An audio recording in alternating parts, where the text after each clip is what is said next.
Thank you. So you see this logo on the front called Build Up El Barrio. Mary, your president, actually designed that. So thanks, Mary, for that as well.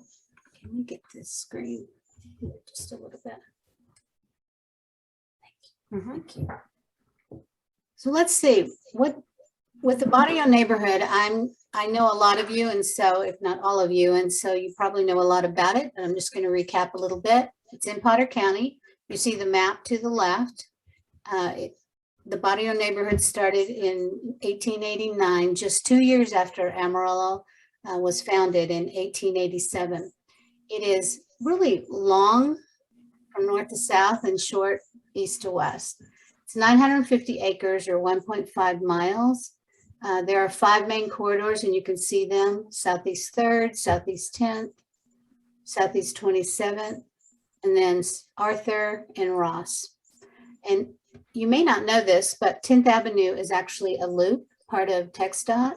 It is Loop 395, and it connects us from downtown all the way to the fairgrounds. And this runs from really Southeast 2nd to Southeast 29th Avenue. So if you'll think where the fairgrounds are all the way to almost Llano Cemetery, and then from west to east, it's from Garfield to Ross Osage. So who are we in this neighborhood? We have 3 parks, and the oldest one, excuse me, is East Park, which was platted in 1922. On average, there are 14,000 vehicles that travel through 10th Avenue. Income-wise, 47% of our residents have an income of less than $25,000. We have an unemployment rate that is more than double of Amarillo, which is, for us, it's 11.2. There are 9 vacant buildings in a 7-block area on 10th Avenue. Some of them have graffiti on them. We have our underpass murals, which came about in September 2018 with our some of our historical sites, like the Wesley. We have 52 street toppers that are in English and Spanish on both sides of 10th Avenue. And then we have 9 oval signs that welcome you in English and Spanish to the Barrio neighborhood, and they're at the main corridors. Who is the BMPC? Back in March 2017, the city came together with community members and residents, and we worked on for 13 months a neighborhood plan to revitalize the barrio. So the Barrio Neighborhood Planning Committee started really as officers in August 2018 and members. We are now a nonprofit board, and our board officially started meeting in January 2019 as a nonprofit board. The purpose is to implement that neighborhood plan that was approved by the City of Amarillo Council in 2018. And we can have up to 15 board members. Currently, we have 10. Our vision is, because this is such a vital, important community, it's vibrant and friendly, it's diverse, and we just support growth and opportunities, and we celebrate our history as well as the integrity of all generations. This is a multi-generational neighborhood. And our mission is to preserve and revitalize the neighborhood for all generations. I want to thank our Barrio Neighborhood Planning Committee, or BMPC Advisory Committee, that worked with us during 4 meetings. And some of you are watching today. I see Jerry Branch. I also see Raul Rodarte Suto, Roy Urrutia as well. So thanks for serving on this committee. And what they did is they gave us advice. They looked at our case of support. We talked about donors, prospective donors to talk to.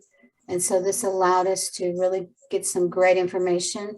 And Roy and Rosie Powell are actually from this committee, have been meeting with me and other donors, prospective donors, to talk about the streetscape that we'll see in a minute. Some of you may go down 10th Avenue a lot, and some of you may not have been down there recently. So I wanted to show you some current photos of 10th Avenue and then what it will look like after the revitalization. So as you're looking at, on your left side there is the current Old Floyd's Bar, which is on the corner, southeast corner of 10th South Garfield. A lot of graffiti in there, a lot more. And so we're actually working on that with the owner to be able to get that taken off. And then this is what we hope it will look like in the future. You'll see those umbrellas there, the colorful umbrellas on the right side with blue building. We hope someone will buy that building from the owners to be able to put in a new business, hopefully. Our ideas, or my ideas, are actually that would be a great tea or coffee place, and also a great ATM location. On this photo, you're facing west on 10th South Arthur, and notice how narrow that pole is where the street light is. And I'm going to tell you, it's hard for bikes to come around that corner between the pole and Ruiz wheel alignment. It's really tough. So what you'll see instead, looking at the right, is a 9-foot wide sidewalk, which will be very different. Be nice and wide, so when people are riding their bikes or in a wheelchair, they can get through there pretty easily. Have a lot more space to move around. In this photo on the left, you're facing west on 10th South Houston. You're looking at the old JR's Pool Palace, which currently is for sale. But you'll notice the different levels of sidewalk there. A person in a wheelchair actually has to ride to the east side of the building and go in the back in order to get into that building when it was open. So when you look on the right photo, you'll notice that the sidewalk is one level. It's a new ADA accessible sidewalk. It's flat, and that's really important. You'll also notice the trees here, the cedar elm trees, and then the street lamp as well with some banners on it, and we'll have some seasonal banners for that. On this one on the left, we're at 10th South Houston facing east. We see a lot of cracked curbs on 10th Avenue. This is not ADA accessible. It's just kind of broken up here, and then you're crossing the street. And notice there are rarely, if any, crosswalks at all. So when you look at the right on 10th South Arthur, and where you are is you're in the Fiesta Foods parking lot looking east. This is what that curb will look like. It's an ADA accessible curb. It's an ADA accessible crosswalk and sidewalk as well. To your left on that photo, you'll see the BMPC emblem in the middle, and that's actually on Arthur Street. And we'll have a different emblem on Ross. You also see on that right side a food truck. And so already some food trucks are meeting in the Fiesta Foods employee parking lot. And so we want to just encourage other people to come as well. On this photo, you're looking at a dirt alley that's right behind Fiesta Foods and facing north here. Almost all of the alleys between 9th and 10th and 10th and 11th are dirt alleys. So when it rains or it snows, this is a muddy road. And so looking at the right, there is one alley at 10th South Houston and between Houston and Cleveland that has a recycled paved alley. And that's what we're looking at in the future. Take a look at the difference of what those alleys will look like in our future. On this one at 10th South, I can't see that on the top there. A sec. Thank you. Williams, you're facing east again, and you see broken, uneven sidewalks. And that's pretty common on 10th Avenue.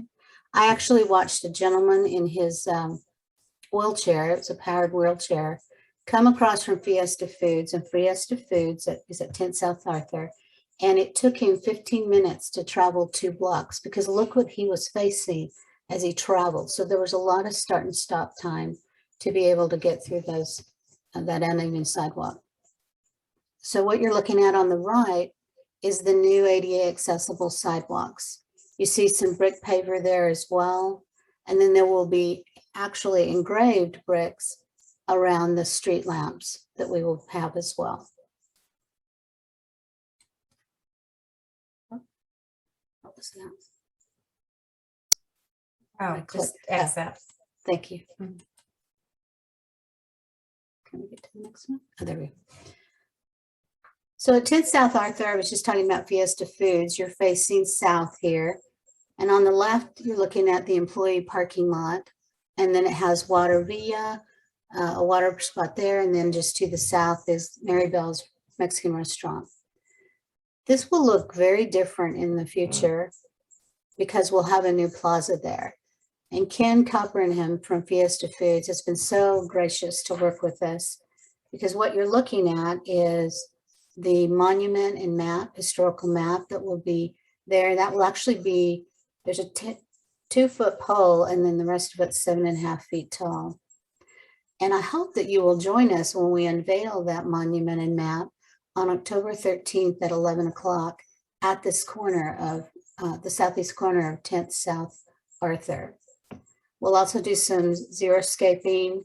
You see the tables there. There will be 4 tables, metal tables that are permanent tables with fixed seating. 2 of the tables will have 2 chairs, and then 2 of the tables will have 4 chairs. And then you'll have 4 permanent trash cans so that we can have that available and really just for people to come and sit and visit and spend time with their families and relax. So, maybe they've been to the grocery store at Fiesta Foods and they just want to come over and relax, especially under shaded trees. And of course, go to the food truck. So what is our streetscape? You've seen a lot of pictures, or you've just started to see some pictures of it, but it's 9,900 square feet of ADA accessible sidewalks for anyone to walk on.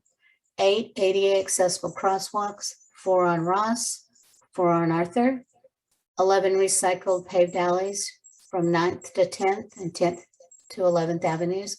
Our business owners are excited about having paved alleys for their, really just as they go out and throw trash and as people drive down there. There will be 192 cedar elm trees with 96 trees on each side and 90 street lamps, which will have donor engraved brick papers around them. There will be 12 park benches. These are metal. They're 96 inches wide, so they hold 4 people with donor engraved brick pavers and plaques. Plaques will recognize the donors. 2 BMPC intersection emblems. Those will be at Arthur and Ross. Our plaza, again, will have the tables and chairs and trash cans. And then the permanent monument and historical directory that will be there at 10th South Arthur. What are the benefits of this streetscape? It's really just a beautiful open space that's safe and secure for our families and our visitors to just visit, sit, talk, and really have a place to relax. Those benches are really going to be at 4 bus stops so that when people are waiting for buses, they can actually put down their bags, have a seat, and wait for that bus to come. It's fun opportunities to come together. It revitalizes our economic impact. As I mentioned, almost 30 businesses are very excited about this because they hope it will bring in more customers to their stores. Well, we know that this project is going to cost a great deal of money. In fact, it's $3.12 million. And so how will it be funded? We're applying for different grants with government agencies and organizations. The city in 2016 had Proposition 1 that passed, and so there's bond funding from that. We've applied for the TxDOT Transportation Alternatives Grant. That is, we submitted that in April of this year, and we will know mid-October if we received it. And we actually on Monday received an email saying that they wanted more clarification on the expenses. So that lets us know that we're still in the running for this grant. There were 189 applicants. 139 applicants made the first round, including the BMPC. And so we'll know next month, in less than a month. Then we're talking about individual donors, foundation grants. I've submitted 11 letters of inquiry and grant proposals. I'm actually mailing one today and will submit 2 proposals tomorrow. We have business donors, resident donors, because we want people to be able to donate all the way from $5 and up. We will be participating in the Panhandle Gives campaign in November for 9 days.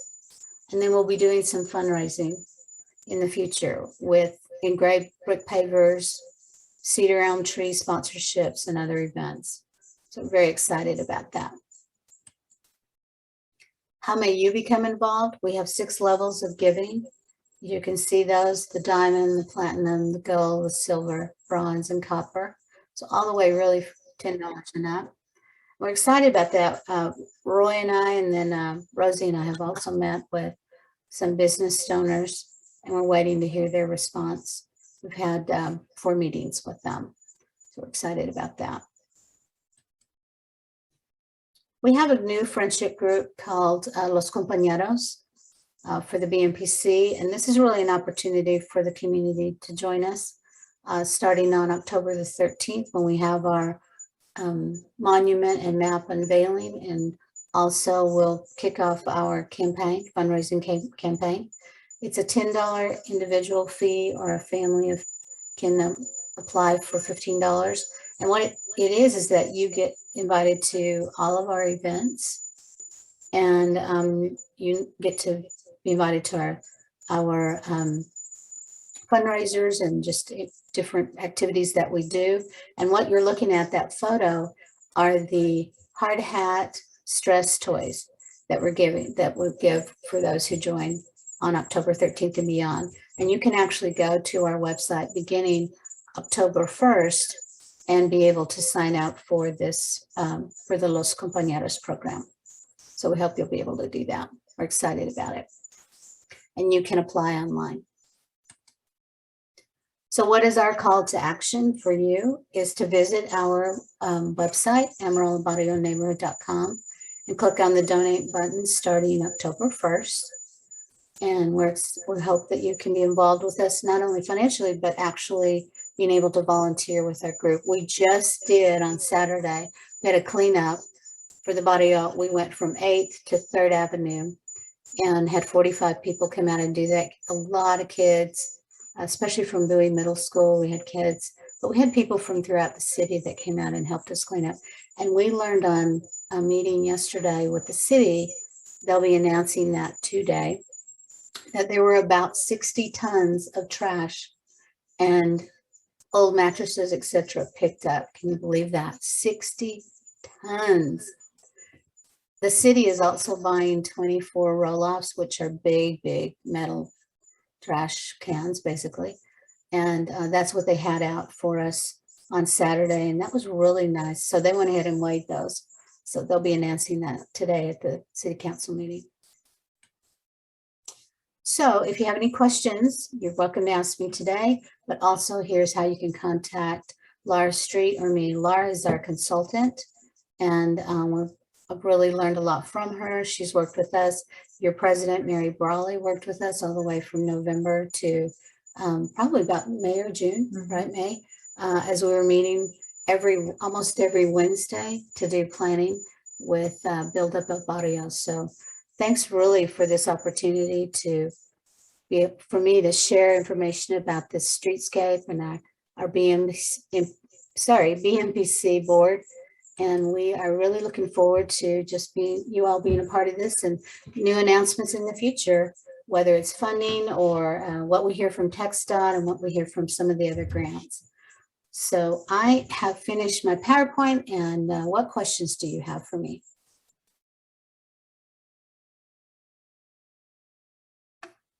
I know there's got to be questions because you've seen a lot.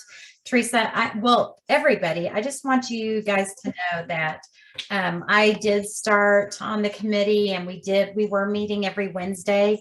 I have to tell you that it's almost going to be a year from when we started meeting. Right. It takes a lot of meetings, a lot of planning, and I just want to, tip my hat to Teresa and everybody, Laura, for making this all come to fruition. I mean, it takes a lot of time to research the type of trees the type of benches.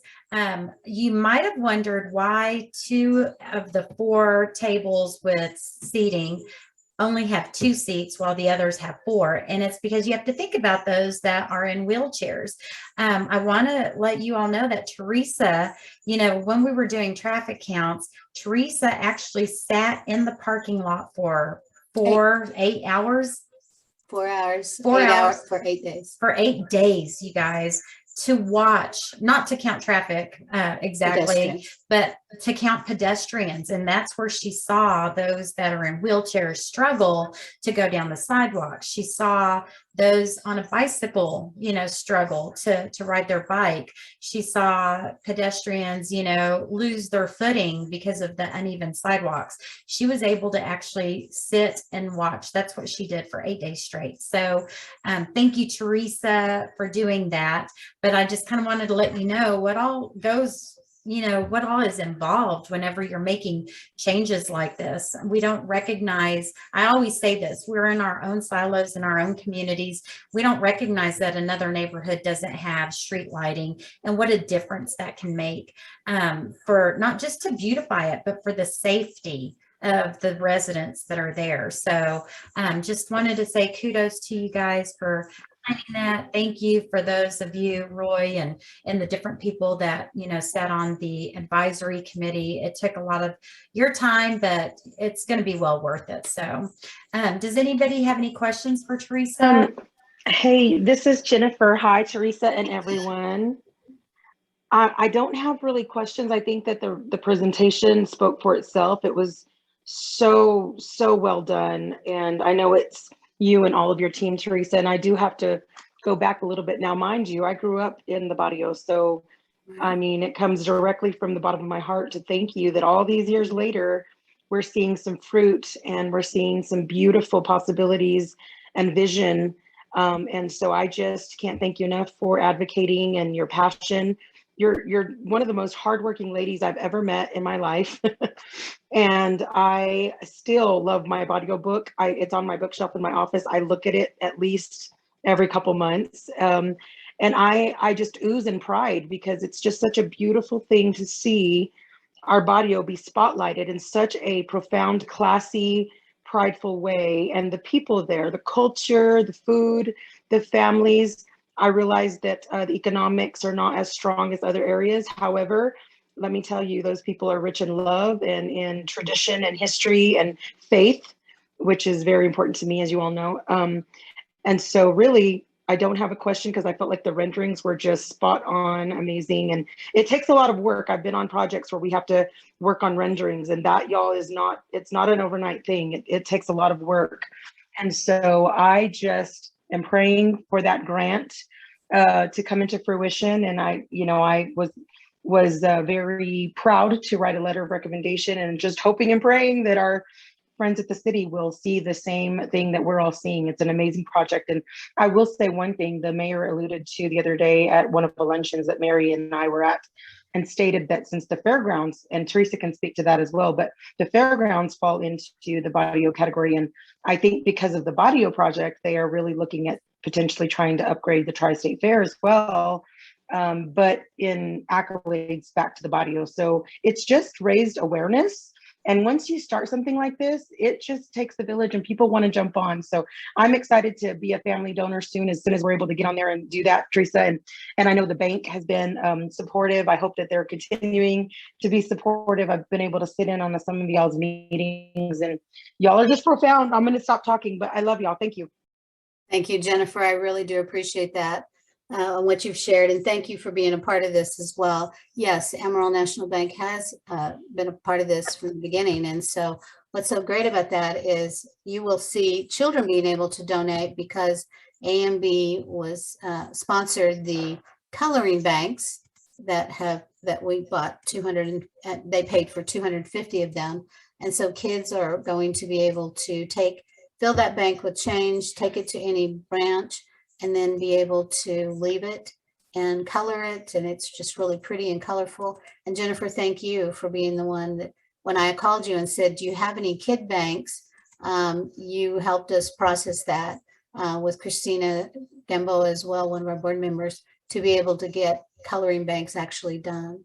And so I'm thrilled about that. And we really just wanted kids all the way from 2 years old and up to be able to donate to this as well. So I'm excited about it.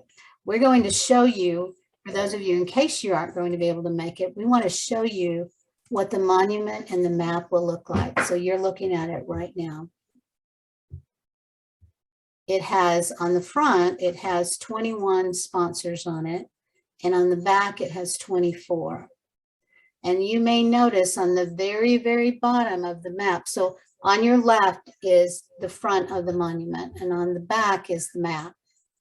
And you may notice there's one blank sponsorship opportunity. So I'm just going to throw it out there. Whoever wants that, it's a $400 fee, but I'm excited about it. And so literally, yes, last night, this was finally approved, and I'm very excited about it. And you may wonder what the hearts are on here, because it is kind of small.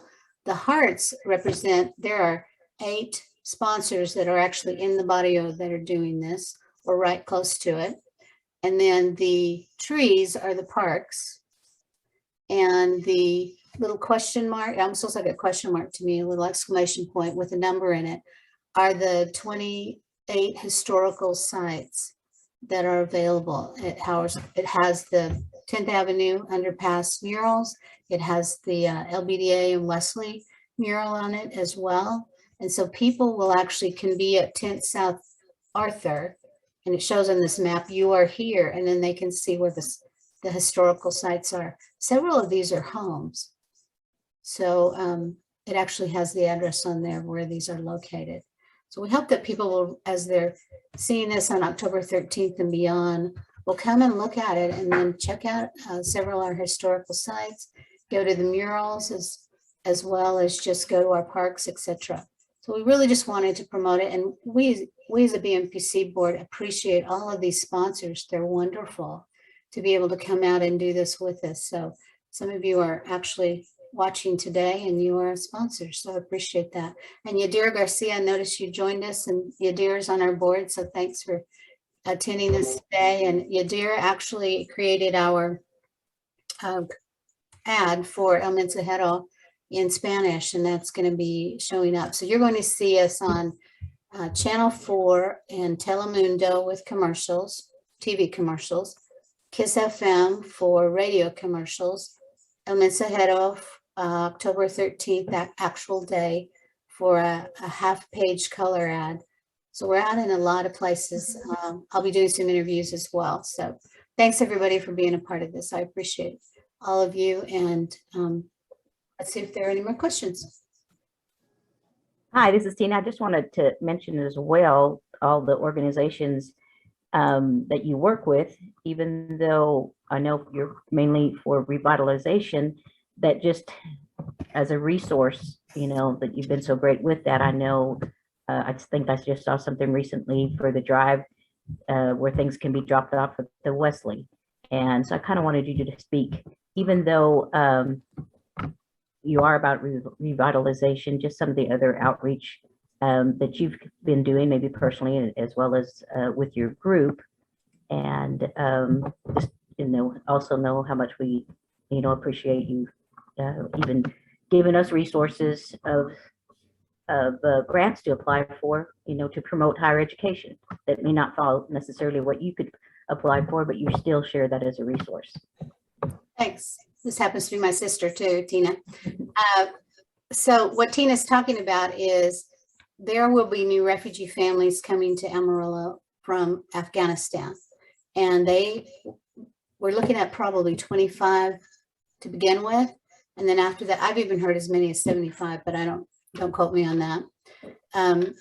What we thought we'd do to be a neighborhood that's welcoming these families. And these were families who were interpreters, and they were able to help the military.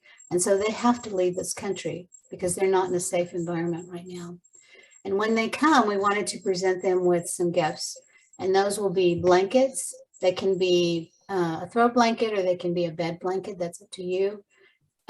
Socks, underwear, all for children and adults, and hygiene products, because we just wanted to welcome them and greet them and say thanks for all the work that you did with our military. Welcome to Amarillo. And I appreciate the Wesley Community Center for being one of the drop-off sites, as well as Trinity Baptist Church on I-40. And so you can drop those items off until November 17th.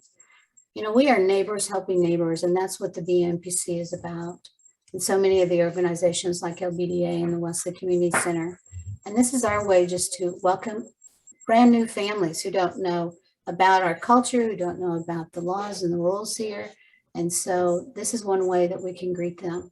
We do our cleanups 3 times a year. Those cleanups are April, July, and September.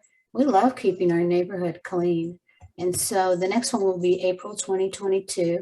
Happy State Bank has already agreed to provide the refreshments for that. I am looking for a donor for July, just hint, hint, to be able to do that. But we average between 45 to almost 90 volunteers that come out and give 3 hours of their time to clean up. We appreciate them for doing that. It's hot, it's sweaty out there. And so I appreciate all the volunteers that have been a part of this. I appreciate our board who's worked very hard on this project.